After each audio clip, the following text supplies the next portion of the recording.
Ito ay rated SPG. Striktong patnubay at gabay ng magulang ang kailangan. Maaaring may masiselang tema, lengguwahe, karahasan, sexual, horror o droga na Dahil sa nangyari nga dito nga kay Lilith ay malaking epekto nga ang kanyang nararanasan dahil na nga rin sa maling akusa sa kanya ng parricide. Kaya naman ngayon nga ay wala na nga raw na halos nagtitiwala nga sa kanya at sinabi nga niya dito nga sa kanyang tiyahin na si Sis na parang nga raw na pinandidirihan nga siya na may sakit nga siya dahil na nga rin sa maling akusa na ito. Ngunit ayon dito nga kay ay magtiwala lang siya sa sarili nga niya at malalagpasan niya nga rin ito dahil alam nga niya na magaling na attorney nga ito nga si Lilith.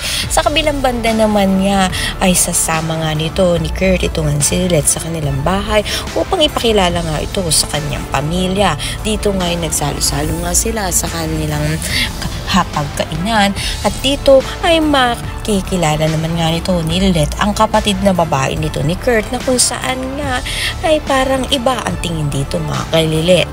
Pakatutukan nga natin dito kung magiging kakampi nga ba nito ni Lilith. Ito nga kapatid nga nito ni Kurt o isa nga rin ito sa mang-iinsulto dahil na nga rin sa kalagayan nga nito. Lahat na yan abangan natin. Maraming salamat sa iyong panood.